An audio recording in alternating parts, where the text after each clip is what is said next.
Hello दोस्तों, class 10th के गणित में एक चैप्टर है समांतर श्रेणी। समांतर श्रेणी का पूरा फार्मूला आज की इस वीडियो में आपको समझाने वाले हैं।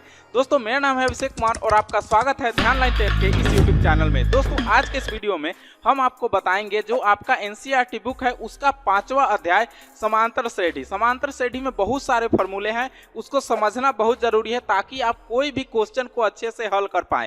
और इसका पीडीएफ कैसे मिलेगा हम वीडियो के बीच में ही बताएंगे, तो पूरे वीडियो में आप बने रहिएगा। दोस्तों चलिए वीडियो की शुरुआत करते हैं। तो आइए दोस्तों अब फुल स्क्रीन पर हम समझते हैं समांतर श्रेणी का पूरा फार्मूला। दोस्तों समांतर श्रेणी समझने के लिए आपको कुछ छोटे छोटे फार्मूले को समझना पहले जरूरी है, उसके बाद मेन फार्मूले पर आते हैं, क्योंकि जब तक ये नहीं समझिएगा आपका पूरा चैप्टर क्लियर नहीं होने वाला है। सबसे पहले हम जानेंगे अनुक्रम के बारे में। अनुक्रम क्या होता है? सीक्वेंस। दोस्तों जब संख्याएं एक विशेष रूप से सजी होती है तो उसको हम लोग अनुक्रम कहते हैं। क्या कहते हैं? अनुक्रम कहते हैं। अनुक्रम में सजी संख्याओं को अगले पद को बताया जा सकता है, यानी कि अनुक्रम ऐसा होना चाहिए जो कि आगे के पद को हम अंदाज लगा करके बता सकते हैं। जैसे देखिए 2, 4, 6, 8, 10, ये क्या है? एक आराम से सजाया हुआ है, विशेष रूप से सजाया हुआ है, लेकिन 10 के बाद जो डॉट डॉट है हम इस पर बता सकते हैं कि जैसे 10 हुआ तो अब 12 हो सकता है, 14 हो सकता है, 16 हो सकता है, 18 हो सकता है, यानी कि हमको समझ में आ रहा है कि इसके आगे यही होगा, तो इसी को अनुक्रम कहते हैं। और दूसरा नंबर भी आपका उदाहरण वैसा ही है, 2, 5, 10, इस तरह से आपका आगे बढ़ते जा रहा है, तो यह एक अनुक्रम है, इसी को हम लोग कहते हैं। कोई भी संख्या सीक्वेंस में लिखा हुआ, इसको अनुक्रम कहा जाता है। आगे हम समझते हैं कि अनुक्रम कितने प्रकार के होते हैं। जब तक अनुक्रम नहीं समझिएगा आपको समांतर श्रेणी नहीं समझ में आएगा। दोस्तों अनुक्रम जो है वह 2 प्रकार का होता है। सबसे पहला अनुक्रम है परिमित अनुक्रम। वैसा अनुक्रम जिसमें पदों की संख्या सीमित हो परिमित अनुक्रम कहलाता है। इसके संगत अनुक्रम भी कहते हैं, मतलब कि इसको हम लोग संगत अनुक्रम कहते हैं। तो अनुक्रम कैसा होगा परिमित?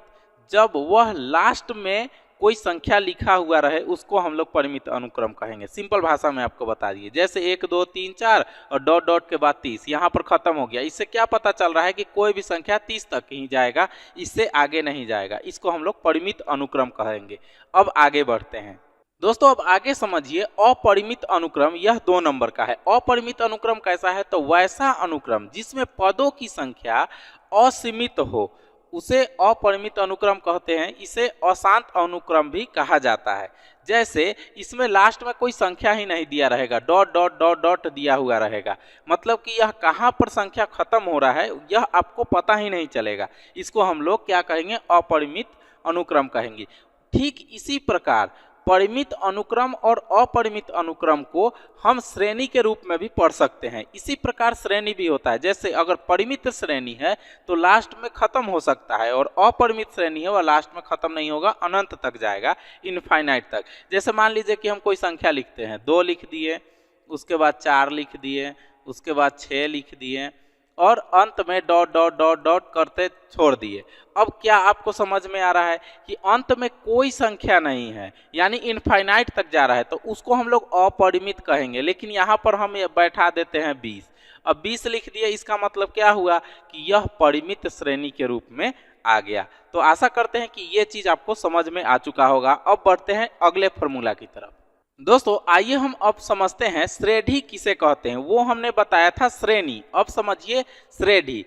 श्रेणी क्या होता है समझिए, वैसा अनुक्रम जो निम्नलिखित 3 नियमों में किसी एक का भी अगर पालन कर लेता है तो उसको श्रेणी कहते हैं, या तीनों का अगर पालन करे तो श्रेणी होगा ही। सबसे पहला क्या नियम है सो समझिए, लगातार 2 पदों का अंतर समान हो या अचर हो। समान होना चाहिए और अचर भी होना चाहिए। हमने चर पद और अचर पद पिछले वीडियो में बताया था, अगर आपने नहीं देखा है तो वो वीडियो जाकर के देख सकते हैं, डिस्क्रिप्शन में हम उसका लिंक दे देंगे।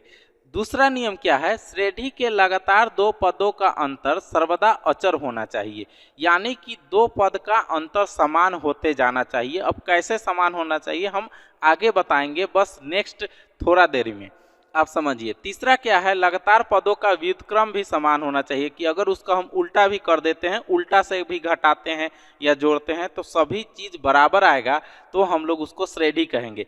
दोस्तों आइए अब समझते हैं श्रेणी कितने प्रकार के होते हैं।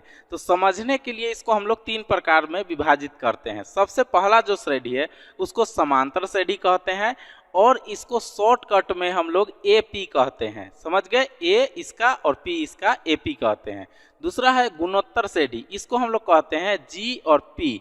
समझ गए, जी और पी कहते हैं। उसी तरह तीसरा होता है हरात्मक श्रेणी, इसको हम लोग शॉर्टकट में क्या बोलेंगे, एच और पी बोलेंगे, इसको एच पी। तो 3 प्रकार का श्रेणी होता है, समांतर, गुणोत्तर और हरात्मक श्रेणी। दोस्तों समांतर श्रेणी क्या है, आइए इसको समझे। समांतर श्रेणी अर्थमेटिक प्रोग्रेशन, इसको समझते हैं।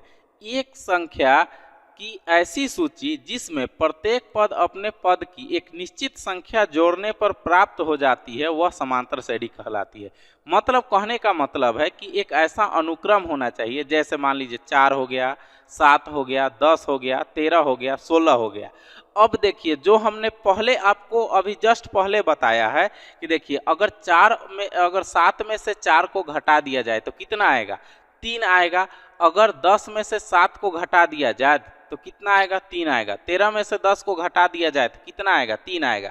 यानी कि उल्टा भी अगर घटा रहे हैं तो 3 आ रहा है, और सीधा भी घटाइए। 4 में से 7 घटाए -3, 7 में से 10 घटाए -3, 10 में से 13 घटाए -3। किसी भी तरह से घटा रहे हैं तो सेम ही आ रहा है। इधर से -3 आ रहा है और इधर से 3 आ रहा है।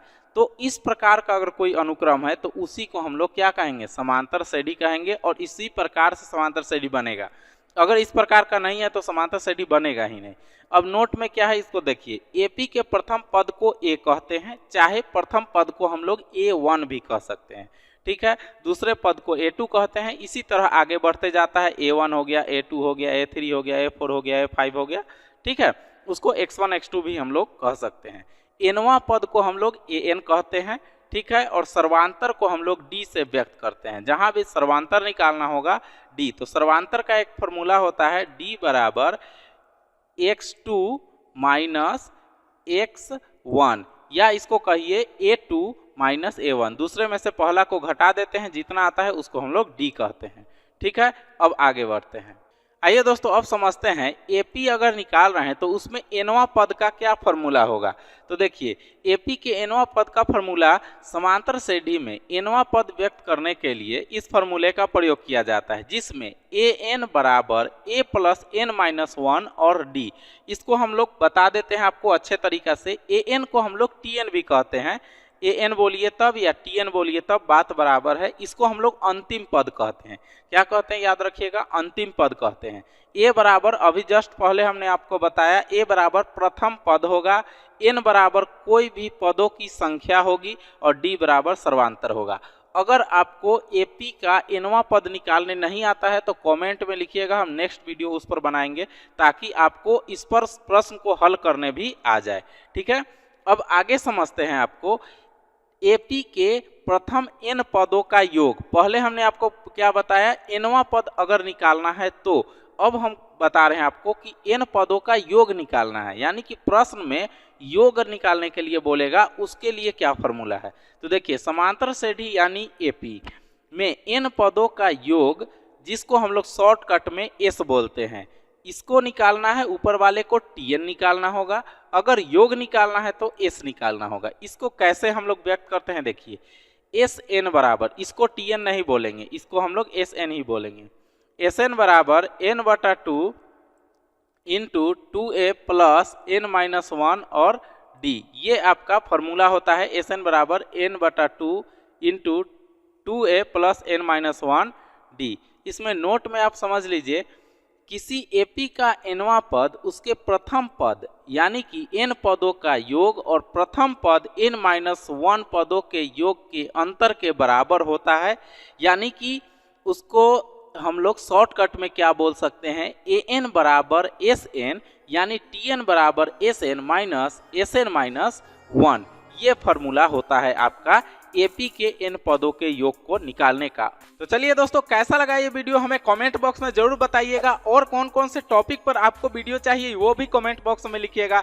मिलता है फिर से एक नेक्स्ट वीडियो में आपके लिए नया टॉपिक के साथ। तब तक के लिए आप अपने अभिषेक सर को दीजिए इजाजत।